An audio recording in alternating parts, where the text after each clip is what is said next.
She changed the locks the same week I paid off the mortgage.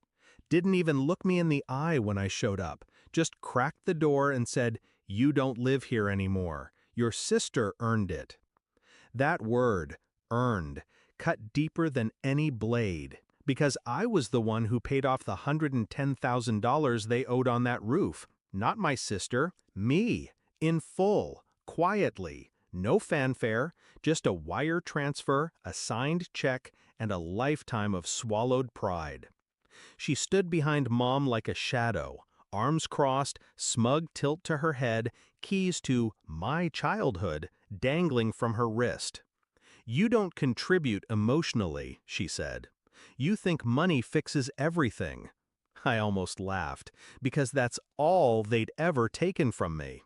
I left without a word, no begging, no anger, just silence. But I didn't forget. My mother used to call me her problem solver. When Dad died, I stepped in, paid for the funeral, covered the unpaid hospital bills, moved them into a smaller home when they couldn't keep up with the mortgage.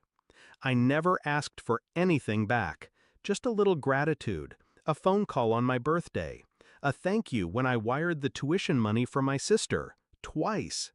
But instead, I became their wallet with a heartbeat. The first crack in the foundation came when I visited for Christmas last year. My old bedroom, gone, converted into a walk-in closet for my sister. My bed, dumped.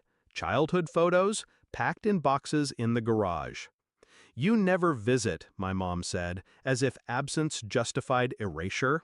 I smiled through it, bought them both gifts they didn't deserve, then went back to my quiet apartment and didn't speak for days.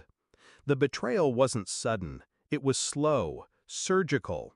They took piece after piece, year after year, until all I had left was a name on the deed. And even that they tried to take. When I paid off the house, I didn't tell them. I wanted it to be a gift, one final act of loyalty. The house had fallen behind, foreclosure notices piling up, my mom too proud to ask, my sister too lazy to lift a finger. So I paid it, quietly. And a week later, I got a text. "We're transferring the deed to your sister's name. It's better this way. You don't belong here anymore." I didn't respond, didn't argue, didn't rage. I just called my lawyer. The thing about paying off someone's debt is, if you do it right, you gain leverage, especially if the deed is still in your name, which legally it was. They assumed I'd give it up out of guilt, but guilt was a currency I stopped spending.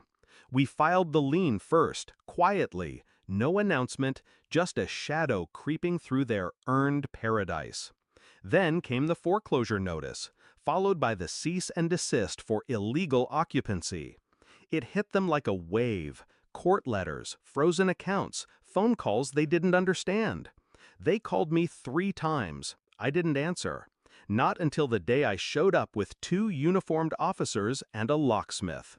My sister screamed the moment she saw me on the front lawn. "You can't do this!" she shouted. I said nothing. My mother came outside in tears, real ones this time, not the manipulative kind, real panic. "You're destroying this family," she sobbed. I looked at her, not with hate, not even anger, just clarity. You already did. The locks turned. They stood outside with trash bags full of clothes and egos. Neighbors watched from behind curtains. My sister hissed something under her breath, a slur, a curse, maybe just her own shame boiling over. I didn't react, just turned, got in my car, and left them there. I sold the house 2 months later, flipped it for a profit, took the proceeds and donated a third to the community shelter my father once supported. The rest went into a trust, not for them, for me. They still text sometimes. First came the fury, "You heartless bastard." Then the guilt, "You abandoned your family." And finally, desperation, "We're sorry, can we talk?" But I don't reply, because I've already said everything I needed to say, in silence, in locked doors, in a clean break. See, revenge doesn't always come with fire and screaming. Sometimes it comes with paperwork, signatures, and restraint. Sometimes the best way to say, "I'm done," is to be done. They made me the bank. I became the ledger. And now, the account is closed.